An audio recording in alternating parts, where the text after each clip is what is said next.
Yesu ashimwe. Nongeye kubaramutsa mu izina rya Yesu. Imana yabanye natwe uhereye mu gitondo ndetse kugeza kuri aya masaha.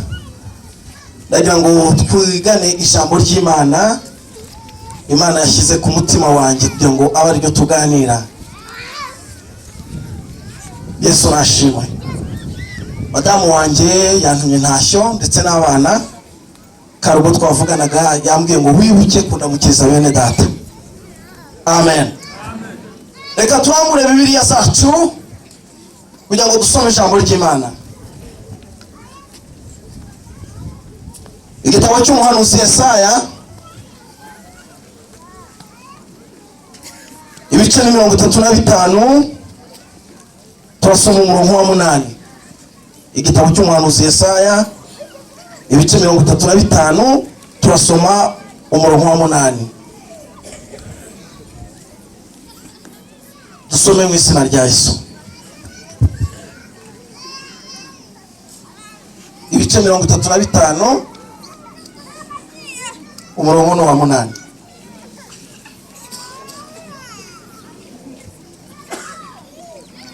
Kandi hazabayo inzira nyabagendwa, iyo nzira izitwa inzira yo kwera.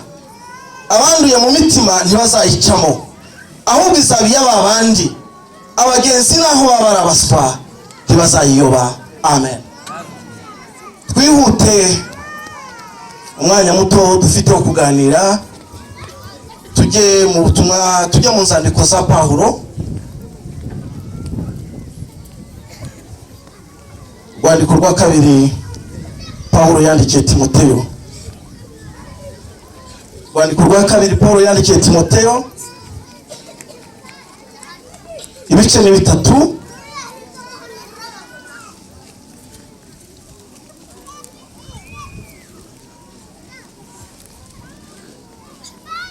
Turasoma umurongo wa 16 na 17. Rwandiko Pawulo yandikiye Timoteyo ibice 3, 16, 17. Dusome mu izina rya Yesu. Ibyanditswe byose zose byahumetswe n'Imana kandi bigira umumaro wo kwigisha umuntu no kumwemeza ibyaha bye no kumutunganya no kumuhanira ku gukiranuka, kugira ngo umuntu w'Imana abe ashyitse afite ibimukwiriye byose ngo akore imirimo myiza yose. Amen. Yesu ashimwe.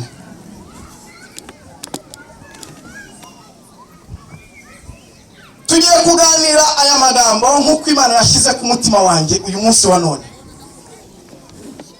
Tubanje gushima Imana yaduteguriye uyu munsi twebwe tutaranabaho.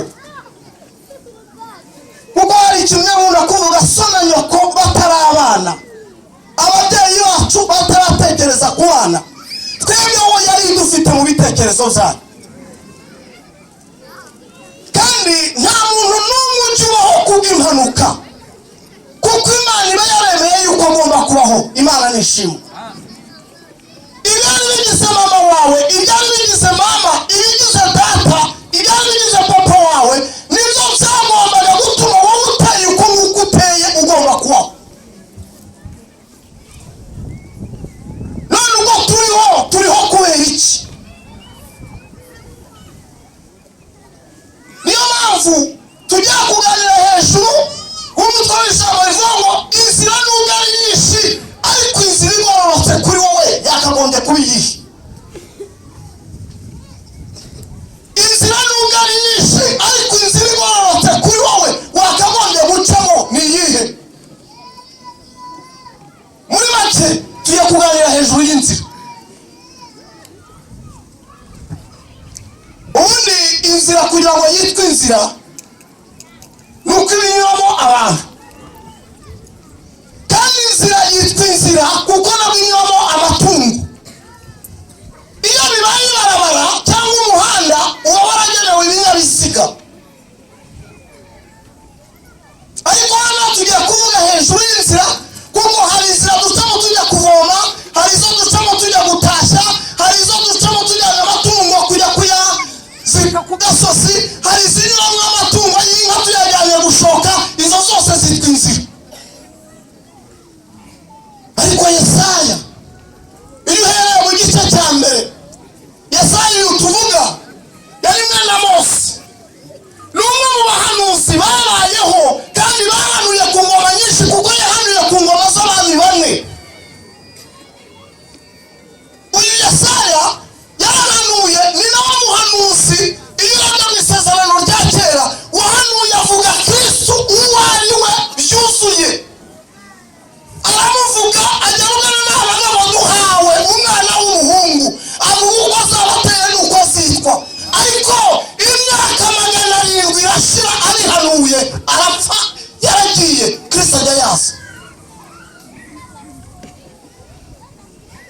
ikibazo rero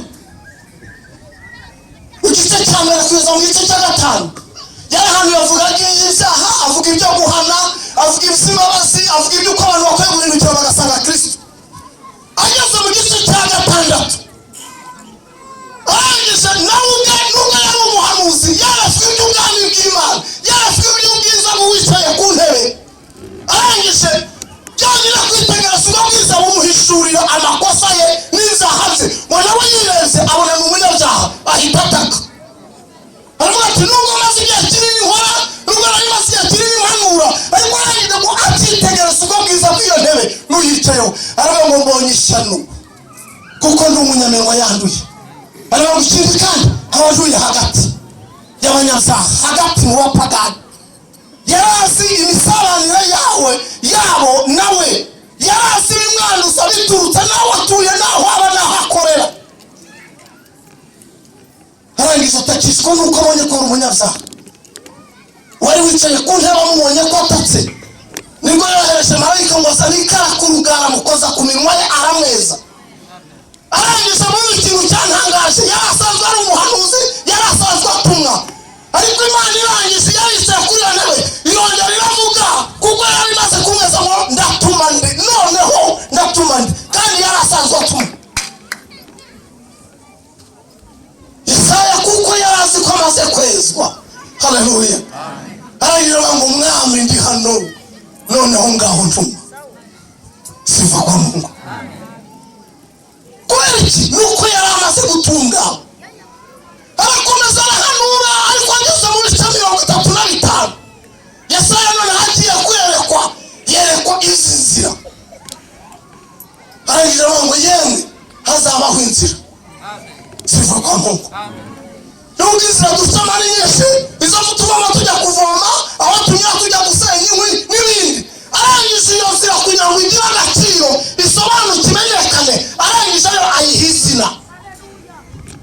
Arangije izi nzira nubwo ari nyinshi ducamo, nubwo aho tugenda ari hose hakaba hitwa inzira, ariko Yesaya ngo njyewe wacyo nshaka kubabwira inzira uyu munsi turi buvugeho ni inzira yitwa kwera.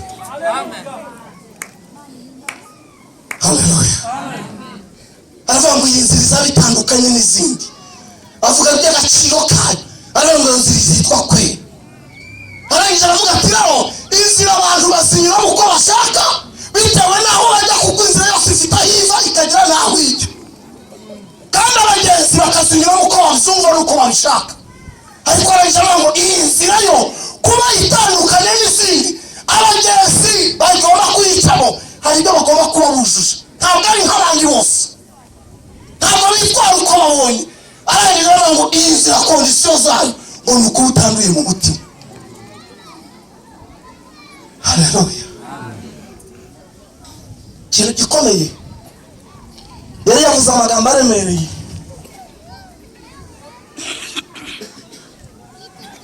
Aravuga ngo iyi nzira igitangaje cyayo yayisobanura ayivuga, yaravuze ngo ni nyabagendwa, umuntu wese arahamagarirwa kuyicamo. Ariko abamama abagenzi bagomba kuyicamo ntabwo ari nepoteki, ntabwo ari abantu bose babonetse. Abamama abagenzi bo bagomba kugenda muri iyi nzira, nuko hari ibyo bagomba kuba basabwa kandi bakaba bagomba kuba babyujuje, nuko baba batavuye mu mutima. Sifa kwa Mungu. Haleluya. Haleluya. Kuko nakuriye mu rugo rw'abarokore, nari narabwirijwe neza, nderwa neza, nagize amahirwe yo kubyarwa n'ababyeyi batapfubye, bari barahiye impande zose. Nakuze bantoza ibyo mu nzu y'Imana, kandi nkura bantoza gushaka Imana. Ariko nubwo nari narahakuriye, umunsi umwe nagiye muri Kenya, ngiye mu ivugabutumwa, nari mfite icyo gihe imyaka 18. Ubu murabona ntangiye nanjye kuza gateya negera abasaza, kuko buryo wageze mu cyakabiri cy'ikinyejana uba wamaze kuba umuntu mukuru. Imyaka 50 buryo wayikabakabye uba wakuze. Yesu ashimwe. Nagenda ahantu naringiye, basanga hari umupastori yari yabyaye umwana umwe w'umukobwa. Uwo mukobwa mama we yari umuririmbyi ukomeye cyane muri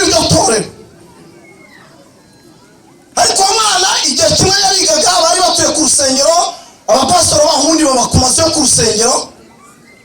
Umwana nyine yatasha muri vacances abwira muri nibature umuyobozi wari uhari avuga ati umunsi ndashaka gushima Imana. Barangije baravuga ati umwana ko pasiteri reka ari nawe uza guhita twigisha. Barabimuteguza. Umwana baza ageze mu iteraniro mu gitondo araririmba abantu bose bamwitegereje ngo uno mwana aririmba nka nyina. Ateruye Bibiliya abwirishe abantu baravuga ati yaba we atahubwo wanje wamwitegereje uyu mwana abwiriza nka se. Umwana arangije arataha. Atasha igihe yasohokaga abantu bose bamuramutse yewe uzi ukuntu uririmba nka mama wawe yewe uzi ukuntu ubwiriza nka papa wawe. Umwana ataha abandi bishimye ko we ataha ikibazo. Ariko nimba nkaririmba nka mama nkabwiriza nka data njyewe choice ndinde. Nagatabo ke nasomye yanditse kavuga siku zangu za kupatana na Yesu igihe cyane cyangwa umunsi wanjye wo guhura na Yesu. Umwana arangije arataha ageze mu rugo abwira mama ati mama ndashaka gusenga. Ati nta kibazo. Umwana kuko bari baragize umugisha icyumba cye cyari gifite ubwiherero bwacyo. Arangije ajya mu nzira akinga afata Bibiliya yandikano afata igitabo cy'indirimbo gishyira yasenga akabwira Imana ngo dore iyo mbwiriza nka data nkaririmba nka mama njyewe choice wanjye njyewe impano yanjye niyi njyewe ndinde. Arasenga umunsi wa mbere, arasenga umunsi wa kabiri, arasenga umunsi wa gatatu. Ngo n'ubwa mbere yarasenze amasengesho y'iminsi 3. Ngo muri uwo mugoroba wa shoro agiye kwereka ngo abone umugabo muremure ufatanye n'isi n'ijuru. Amen. Haleluya. Bakimukubita amaso ngo kubera umucyo w'itangaza yari afite ananirwa kureba. Yohana niwe abantu uko nyibona mwikubita imbere nk'upfuye. Wamurambikaho ikiganza cye kugira ngo abashe kweguka yeme. Umwana w'umukobwa warangije yumvise uwo mugabo avugana nawe wabanje kumukoraho ngo abashe kweguka rero. Arambwira ngo mama wawe yararirimbye nta kirema cyahagurutse ngo kigende. Imitima y'abantu yakize ariko nta bumuga bw'abantu bwabavuyeho. Ariko papa wawe yarabwirije ko nta mpumi zahumutse so ku mubiri zahumutse ku mutima gusa. Imana yagize wowe choice. Muhaye kubwiriza, muhaye kuririmba, mu hejuru y'izo kugira ngo Imana yo gukora ibitangaza. Kwese yarangiye gusaba Imana itandukaniro cye n'abandi bitewe n'uko bamuvuga. Joyce arangije babwira Imana ngo ibi agishidikanya ngo Imana itumira ngo muri sari wanyu hari umuntu urwaye umwingo. Ogenda bari uhera usengero yari ari kumwe na mama we. Joyce agikingura icyumba umwana urwagisha iminsi 3 ariko bwa mbere yakoze mama we nawe yatangaye. Ahaguruswa no kumusanga naga kumuramusa. Umwana we kubera ibineza n'imbaraga we ntiyita kuri nyina ngo atunga uwo muntu urutoki. Ngo yewe nguriye warwaye umwingo koko. Cyo gusa ko namukozeho umwingo wo wa muntu urayenga uragenda. Haleluya. Inzira nugari nyinshi ariko twabwiwe ngo hari inzira itandukanye n'izindi. Iyi nzira yitwa kwera. Icyo nari bivugiye niki nabaye mu gihe kinini n'umukirisitu narabwirizwa mba mu rusengero urira mu rugo rw'abantu b'abarokore. Ariko umunsi umwe turi gusenga Imana irampamagarira ngo yaba haba umutima w'inose we ndi itandukanye n'agakiza. Imana yamye ngo ndi itandukanye n'agakiza. Tangize suri numa ndasenga kuko hari uko twararezwe. Data tubwira akiriho ngo Imana ivuze imigani uri mu iteraniro ukarinda utaha Imana ikivuga imigani buryo teraniro ntabwo Imana iba yaryemeye. Subira inyuma njya gusenga umakwinginga Imana yose impamvu yambwiye imigani. Imana irangishira ngo ndi nusuzwa nderekwa ndahanura ndi bitandukanye n'agakiza. Niba impamvu Imana yabimbwiye biranyobera. Imana iragisana ngo mu myizera yawe yose afitemo 5%. Warabwo ni kubw'imbabazi nagiriye ubugingo bwawe. Ninasi impamvu sinasabanaga sinibaga sinatukanaga sinarwanaga umva ahantu nakuriye. Imana irangiza irambwira ngo impano zikurimo.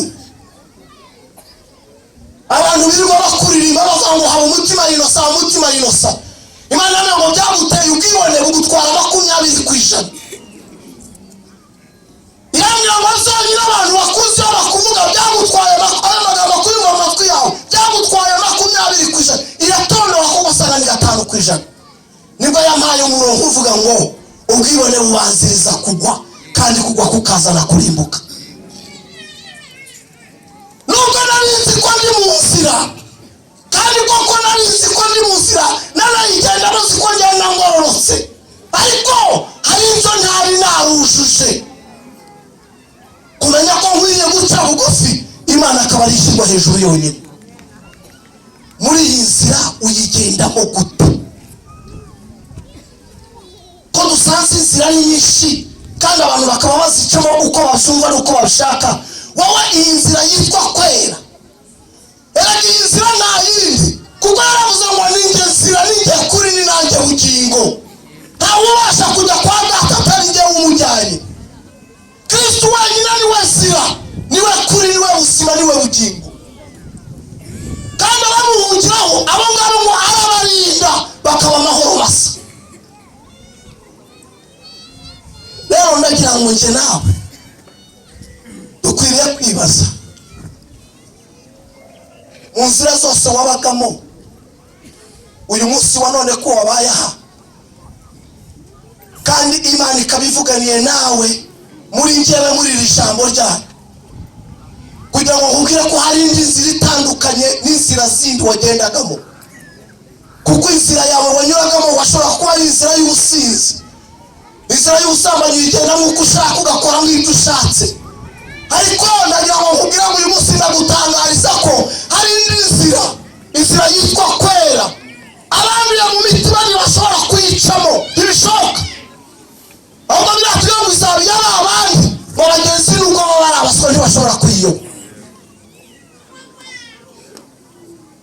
Sifa kwa Mungu. Paulo yandikira Timoteyo aravuga ati Timoteyo yamwitaga umwana we kuko yari yaramubyaje ubutumwa bwiza kandi ibyo yahamyaga byari ukuri.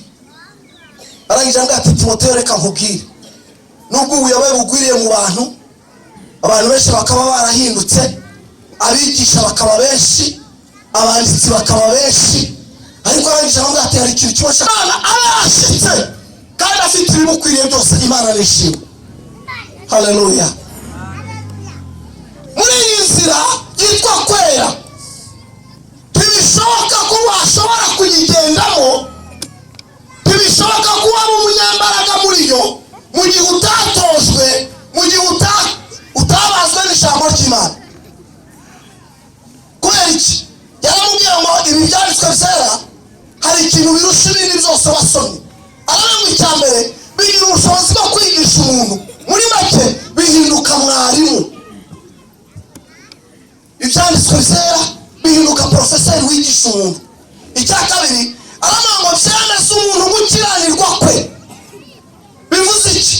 Ubwabyo ni umucamanza bigahinduka n'umugenzacyaha. Ibyanditswe byera mureke mabwire nibyo zonyine ushobora gusoma ukarira ntawe ugukubise cyangwa ugaseka ntawe ugukirigiza. Kubera iki? Ubwabyo bifite ubushobozi. Amen. Cya gatatu yaramubwira ngo biranamuhana, ariko nabo ntabwo bimuhana bimwerekeza ahantu hariho hose, ahubwo bimuhana bimwerekeza mu nzira yitwa gukiranuka.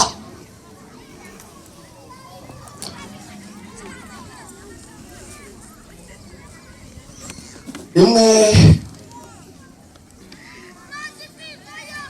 mama yigeze ambwira twasenganye, arambwira ati mwana wangu ino niwo umunsi turi gusenga ni hari saa sita. Nari mvuye ku ishuri nigaga mu mwaka wa 4 w'amashuri abanza.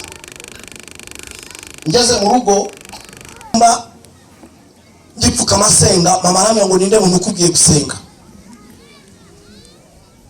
Ndangije ndamubwira ngo ni ko Imana yavuze. Arambwira ati Imana yabivugiye. Ndamubwira ni niko nabisomye. Arambwira ngo wabisomye mu kihe gitabo. Arangije ambwira ikintu gikomeye. Arambwira ngo rega mwana wanjye icyo umuntu azaba cyo nirabyabikira mu ruhare. Icya kabiri arambwira ngo gukora ibikorwa byinshi cyangwa kuzwi n'abantu cyane ntabwo aribyo bituma waba umunyembaraga, ngo ahubwo gukora igikorwa nubwo cyaba gito ariko ukarinda agaciro kacyo. Sifa kwa Mungu. Buryo byonyine bigusunikira guhinduka umunyembaraga. Amen. Rero nagira ngo mbabwire ngo nta handi hantu handi habaho wakirira, watunganira, warekera ingeso zawe n'imico yawe mibi yari yarananiranye usibye kwemera guhindurwa n'ijambo ry'Imana.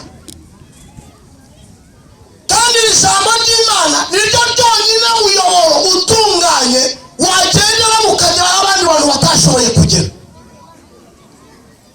Sifa kwa Mungu. Haleluya. Use bene data twaganiraga nababwiye ukuntu nabonye akazi kandi ari ibintu bintunguye. Akazi nabonye nahembwe 1.5 miliyoni ku kwezi kumwe. Ariko kuko Imana yari yabigennye kandi nkaba nari nabaye imbere yayo nagerageje gukiranuka no gushaka ibitunganye nkagenda mu nzira yitwa kwera, byatumye isunika ingeza aho abandi bantu bose batashoboraga kugera. Sifa kwa Mungu. Imana iri ijambo ryayo ibihumbi kandi ikindi ijambo yavuze ntabwo ryatinda, yayiririnda kugera igihe rizasohoreza icyo yavuze. Sifa kwa Mungu. Haleluya. Byari biturutse kuki nasezeranye kuwa 4 kuwa 5 polisi zirantwara kuko databuko tashakaga kunshingira. Kandi koko yareba gukondi nuko mpagaze ibyo yavugaga ari nabyo byatumye binyorohera kumubabarira. Ibyo yavugaga byari ukuri. Nagiraga inkweto imwe yarafunze munsi, ngira amashati 2, ngira udupantaro 2 n'agapira kamwe karakoste n'agakanamba. Ariko umukobwa we umunyamashuri wari uraho aragira ngo uyu mugabo utazakugaburira mu gitondo ngo nani mugoroba urye ni mugabo nyabaki. Nasezeranye kuwa 4 kuwa 5 usanga bashyizeho idosiye iremereye barantwara. Ariko umugore wanjye mu gihe yari ari kurira senga amubwira ngo uyu mugabo nimba bamukanevu tuzabanamo, niba ari mu mwobo, niba ari mu giti tuzahabana. Nibwo umuntu w'Imana umukozi wakoraga iwabo mu rugo yamuhanuriye. Aramubwira ngo Uwiteka aravuze ngo iwawe imbabura ntabwo izazima. Nabura ibindi pe ariko icyo kwita usyananywa icyo gihekane ihora kwiremba iwanjye. Sifa kwa Mungu. Iyo amateka yawe Imana yahinduye kuko abaye mu nzira yayo yitwa kwera, hari ibintu by'irema bikizana. Sifa kwa Mungu. Wari umushoferi ariko ngo asengaga shishishwe. Mu gitondo nakije imodokari nakoraga muri Minagri. Abayobozi nari ngiye gutwara kuko twabanzaga tugasenga n'itegeko rero rashizeho imodokari ninjye wayitwara kumva ninjye wari nyirayo nubwo nari umushoferi wayo. Nubwo itari yanjye naguze n'amafaranga. Tugisenga Imana irambwira ngo bwira Epifania umwe muri abo nari intwaye ngo ejo mu gitondo nk'iki gihe izina ry'Uwiteka azarikuza mu gihugu hose rimenyekane. Yari umukasimatike ariko ukunda Imana kuko Bibiliya ivuga ngo buri wese abo wesejwe mu itorero arimo. kuko inzira ntabwo ngo bigombera kuba warize, ntibigombera kuba uri umudiva, ntibigombera kuba uri umukatolike, uri umu ADEPR. icyo Imana ishaka mu kuba muri yo uhindutse ukisha. Sifa kwa Mungu. Epifani bimubwiye yarasetse cyane n'abantu bose bari mu modoka. Hano ngo yago ibyo barakora ngo gorongureretswe ngo Imana ngo iravuze, ariko ndaceceka. Turagenda nari batwaye ku Gisenyi, tugezeyo twahayeyo mu bintu byankunganira. Ibi bintu bakora vocha zirazo gufata amafumbire. Mu gitondo kare bataramuhamagara, yarakiri minisitiri w'ubuhinzi. Kubera ko abiyoboraga bari bamuhaye misiyo yo kujya kumara umwaka hanze mu Bushinwa. Aramuhamagara nijoro mu masaha 3, aravuga yapfariya uri hehe? Aravuga ndi ku Gisenyi nagiye mu kazi. Aravuga ejo mu gitondo mbere yuko ninjira muri biro nzakubona. Ntiyamubwira icyo amuhamagara. Umukobwa arangije ashugoba aratigita, ahamagara ahantu hose yibaza icyo yaba yakoze n'icyabaye biramuyobera. Ariko Imana yari yavuganye natwe. Haleluya. Iyo uri mu nzira yitwa kwera, ukaba waratunganyijwe, ukaba warabazwe n'ijambo, ukaba warahinduwe naryo, n'ijwi ry'Imana rigendana nawe muri iyo nzira kugira ngo rikuyobore utayoba. Sifa kwa Mungu. Epifania saa 10 saa 9 nibwo yambyukije shyushya imodoka. Urumva turaterura turazamuka, tugeze kuri Minagri, arazamuka ajya hejuru muri etaje muri kiriya kizu bakoreramo abahazi, ari kugenda gushya muri koridoro nyine ategereje ko itegeko yari yamubwiye ngo mbere yuko yinjira mu biro amubone. Ubwo bwamwishe bwamureze, minisitiri akiza arimo azamuka amaze kuva mu modoka ku mayesikariye, wakimukubita amaso uri yarazi ko bagiye kumwirukana ko byarangiye.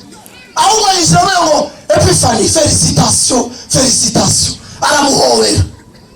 Akimuhobera umukobwa ibyo yuko biba byacumuka mu maboko. Aragira ngo Faransa uruhagarariye ibintu byankunganire, bamuhaye uburyo bwo gukomereza hanze ari ntajya kwigayo, twasanze mu gihugu cyose ari wo ukwiriye gusigarana imirimo yakoraga. Imana yavuze mu cyumba gitondo ngo ejo mw'iki gihe izina ryawe nzarikuza. Sifa kwa Mungu. Epifania barangije arabona tugera noneho ujya kwa kanaka, dufite inama n'abandi ya guverinoma ndagiye bakwereka ibiro zawe, bakwereka ibyo ugomba gukora n'iki. Nagira ngo mbabwiraho miliyoni n'igice yanjye yavuye kandi ndi umushoferi. Sifa kwa Mungu. Epifania arangije aramanuka yibagirwa ko ndi umushoferi.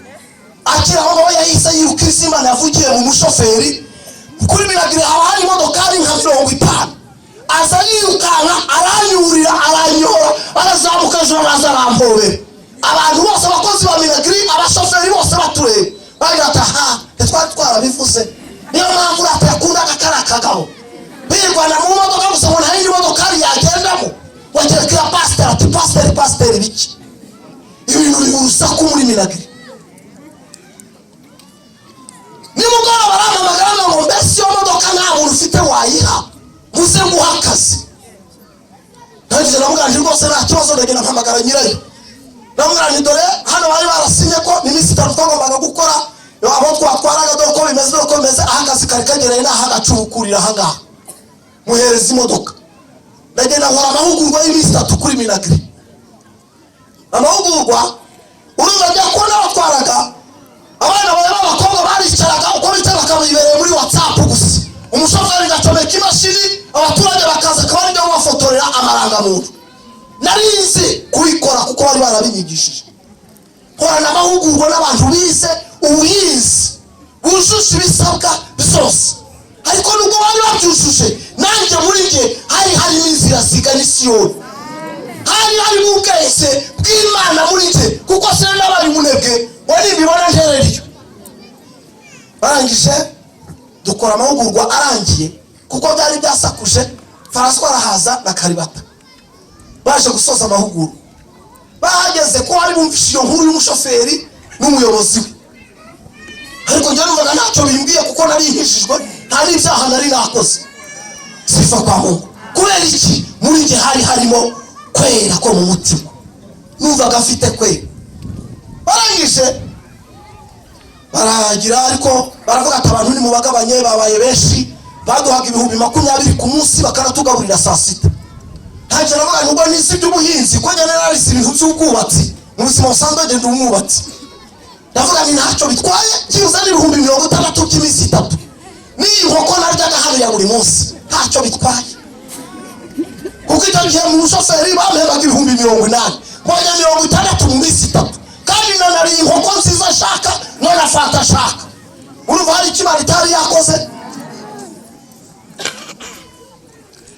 Barangije uwo mukobwa Epifania, ubu ni umudamu yarashatse, aravuga ati banyakubahwa, mu burenganzira mwampaye bwo guhitamo abantu bashobora kujya mu kazi, aba bantu ndagira ngo byibuze bakore test, bakore aka-examen gato, kugira ngo hataza kugira umuntu uvuga ko yarenganyijwe, duhitemo kuko abo tubona babikwiriye. Umwuka w'Imana uri kuvugira muri we yananyibagiwe, ntabwo ari kwibuka ko ndaho ngaho. Barangije aravuga ati none umubaye buri muntu iminota 3.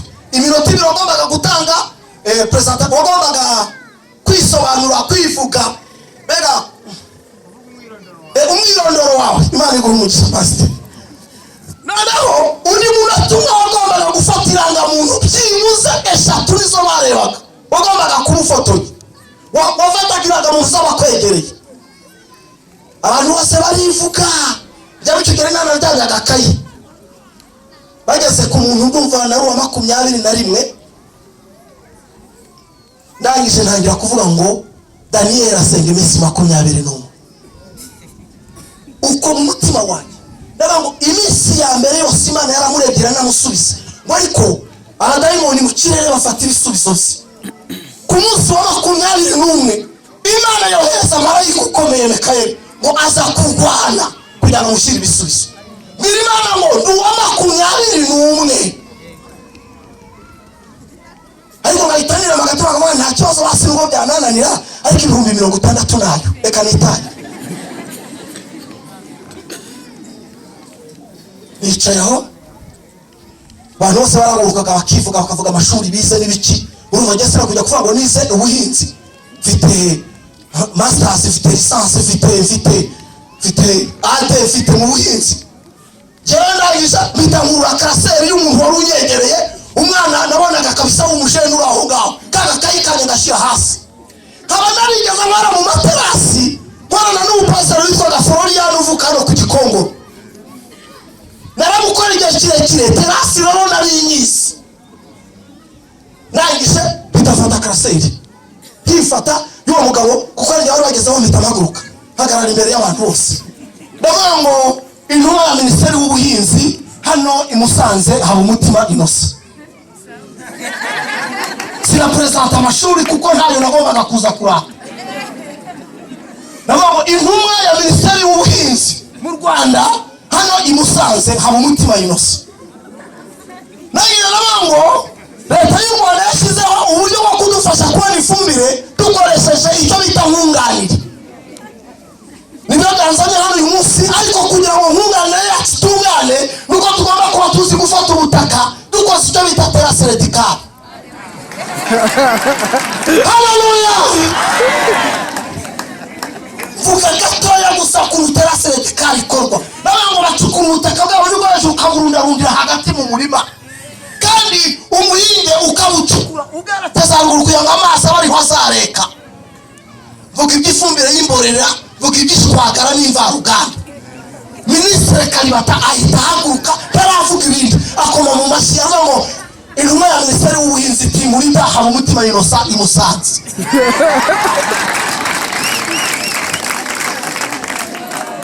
Sifa kwa Mungu. Ureke nabwira ikindi kintu. Iyo muri wowe ufite kwera ukaba utaranduye mu mutima, Imana iboneza n'amagambo ari buve mu kanwa kawe. Mwumva agashakabaye yambonesha imusanze, kuko imusanze niwo batanga fredonisiyo nyinshi mu Rwanda. Uri hano iwanyu hano Huye n'uwagiye imusanze, w'imusanze bamukubye 7 ku mafaranga ya fredonisiyo bamuha mu Rwanda. jewe nahagurutse mvuga Musanze, sinavuga Huye, sinavuga Gikongoro, gusa muri iki umwuka w'Uwiteka kuko muri gihe harimo za nzira anyobora i Musanze. Sifa kwa Mungu. Kimara kuvuga none ugatekereza wa wundi udafite minisitiri ni utanze itegeko amuhinduye timurida angira umuyobozi wose mbayobora ari batanu bose bandusha ubumenyi n'amashuri. Sifa kwa Mungu. Icyo gihe nta nubwo narinzi mashini. Reba mwakana kakarukore narinzi kari kazi computer kabisa. Reba nta cyose ngo nanjye azanjye ari mwene wacu. Ndamujyana utoranya kuko timurida niwo wahitagamo abakozi ari bujyana. Ndamutoranya uwari umushoferi nari mfite imodoka 3 itwara ibikoresha itwara abakozi nitwaye timurida. Sifa kwa Mungu. Icyo nashakaga kuvuga ni iki? Niba abagenzi nuko barabaswa, nuko batarize, nuko badafite amafaranga, nuko badafite igihagararo, ntabwo bazayiroba. Kubera iki? Muri bo batunganyijwe mu ijambo.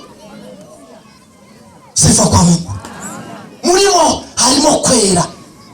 Muri bo harimo inzira z'Isiyoni. Muri bo ntibagenda uko bashaka muri ya nzira. Oya, bagenda batunganya bubahiriza amahame y'abagenzi bagomba kuyigendamo. Ngiye Musanze. Munyihanganire. Hajya nababwiye ngo ni mu kwezi. Ngiye mu cyumweru kimwe nahembwe 1.5 miliyoni. Ngiye kubona kubera amafaranga yarahari yarashinzwe gukora ibyo ngibyo bijyanye na sesu zo guhinga. Ngiye nyine hati muri ta urumva siragomba guhembwa nk'abandi bakozi. Wa mwana twajyanye muhisha ko ntazi mashini. Mu bintu bibaho tugerageza kugira ibanga. Muri iyi nzira abagenzi bayibamo banagaragazwa no kuba bazi kurinda. Ndaceceka sinigeze mvuga ko ntazi mashini. Ndafata imodoka ari nkamucyura mbere y'abandi kuko buri mugoroba nagombaga kujya kuri internet nkohereza minisitiri nkohereza uwo mukobwa Fani vocha zakozwe agronome w'akarere n'uw'umurenge. Byari itegeko buri mugoroba saa 12 ntujya ngo uko byabagezeho kandi sinabiza aho baca kuri mashini. Wa mwana icyo gihe ndamureka bana bajya gucyura kare nkikira bise umuntu ufite akazi kenshi ariko muri nje ndimo ndarwanira gukiranuka. Akaza kicara hariya ngonganira kamuhamagare numero ya agronome w'akarere mubwira uyu musaho twakoreye yarahazi byagenze gute niba imvura yaguye akazi kagenze gute bo ifumbire iri muri stock irangana n'ibintu n'ibindi. None wowe nkamubwira ngo ngaho wowe tegura oherereza Fani uko byagenze ohereza agronome. None wanage kabadi kuri telefone ko kajya fana cungana ari gukirika. Nuko njewe kamera nise mashini hajya cungana ari gukirika. Kareba nkabona ahantu yanyuze none yamara kugenda nanjye nkagaruka ngaca ya nzira yose ngafungura bya bintu kugira ngo ndebe mu cyumweru 2 gusa. Haleluya. Nari sigaye uganye nicara mu biro akaba ari byo ubizikorera. Sifa kwa Mungu. Niba mu mutima wawe ufitemo kwera ukaba wararisha amajyimana rikagutunganya rikakweza ugaje kuwiteka muzakuzaho ukuyobore uguhuza na utashobora guhura nabo. Sifa kwa Mungu. Va mu bikaje, va mu nzoka, va mu businzi, va mu nzira zigoranye, jya mu nzira yitwa kwera. Kuko abanduye mu mitima ntabwo bazayinyuramo aho bizabiye abandi nubwo baba barabaswa. Ikibazo cy'amashuri wize, ikibazo cy'umuryango wakuriyemo, ikibazo cy'aho wavutse, aho bitureze ibindi ni kimwe nuko Uwiteka yarakubonye. Tugiye gusenga Imana. Sifa kwa Mungu. Muri icyo cyumweru gishoje ko buri cyumweru nyine itegeko twagomba kuba ahantu heza mu mahoteli n'abakozi nyine ba minisiteri y'ubuhinzi. Ariko mujye munaca ubwenge. Sifa kwa Mungu. Kuko umwuka w'Uwiteka muri twe ni nawe bwenge. Haleluya. Eza cyane hatunganye hari akamoteri ariko dushaka nyine ibintu n'ibindi. Ndangije ngiye kuri banke kuri beka ko twavuye kuri Minagri yafunguje konte kuri beka. Yagora ngo abanyohereje sheke ya miliyoni n'igice. Yari miliyoni n'igice irenze y'ibihumbi 32 n'amafaranga 700. Njya ku ruhande narabanje ndacicikana yihisha, none ngagenda ndeba kuzindi z'abakozi banje gasanga ni 300 600. None numva biranyobeye.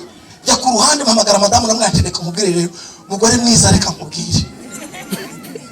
Tibampaye sheke nimba bibeshe ntabwo mbizi. Ati hada muri banki ntabwo bibaho. Ati sebete taranga ati hamagara fani. Hamagara pe fani yanda mubaza ni fani. Ko bampaye sheke yo miliyoni n'igice nandarenga bite. Abandi mbona ari za 300 za 400 za 500. Arangije araseka aratembaga. Arano ngo ari kwinosa wibagiwe kuri team leader. Wibagiwe ko umuyobozi. Wibagiwe ko Imana yaguteye iteka. Wibagiwe ko wagendanye mu mutima wawe kwera Imana ikabigushize hejuru. Iyo ugenda na kwera, iyo ugenda na gukiranuka muri wowe, Imana uyu munsi rugo byaba bimeze bite eshira kuzamurika kwerekana. Sifa kwa Mungu. Ubundi muri cyamabwira iyo nganya n'abanyamasengesho. Ubu tumwiteranire ku cyumweru. Nkunda kwigisha ku isomo ryitwa ngo kumenya kubaha impano y'undi. Kuko ukutera haleluya siko nyitera. Uko vuga amen ntabwo ariko mbivuga. Aho kwira kumenya kubaha mwene so. Iyo ngeze abanyababwira ngo iyo abantu bagiye gusana cyangwa gutasha, abantu bajya gutasha bamwe ibice bibiri. Hari abazi gutoragura imyayo. Ariko harimo abantu utabwira gutoragura imyayo. Igituko cy'abakingana kose ava kucyambika imigozi mu birenge aracyurira. Ntabwo ari ukuri igituko cy'abakingana kose waracyurira. Kandi muri cyababwira izi mwini yose igeze ku isoko ntabwo siya singanya agaciro. Wabora se nida biti by'imyase diriya hejuru ukubona itavuga cyo izi mwini nangahe. Ariko wawe wataragoye bw'abantu ng'abantu n'umuyaga reka banga ngo igihumbi ni cyatanu hoya uri guhenda. Ariko ndacabirindwa gacicumi nta kibazo. Ariko muri cyababwira abantu aho bajya bahurira sifa kwa Mungu. Nubwo abantu wabunwa yasani mwasingana gute. Imwizo y'umuntu sigazigira agaciro cyangwa izo wundi watoragwe sigira agaciro iyo bageze imbere y'umucanyi. Kuko yamyasa niba yesereho ikiriti ngo yaki. Ariko wundi watoragwe inyayo nizo bavungagura bakarasiraho ikiriti. Haleluya. Tumenye kubaha mwene sorero. Niba ushoboye gusenga itango washoboye gusenga umunsi umwe kandi abavuga yabasha gusubira kwinjira aho winjira. Kuko inyayo nizo bazarasiraho ikiriti. Iyo myasa yawe nubwo ari minini. Ariko ntabwo bazarasiraho ikiriti ngo abantu basusuke. Sifa kwa Mungu. Aya mafaranga yawe wiratana, iyo mirima yawe wiratana, izo nka zawe wiratana yawe hari aho zitakugeza. Ariko umuturanyi wawe niwe wahurura akaza kugutabara ugiye uvugisha induru. None murangana mufiki. Izo nsangano zanyu zihoraho zidashira.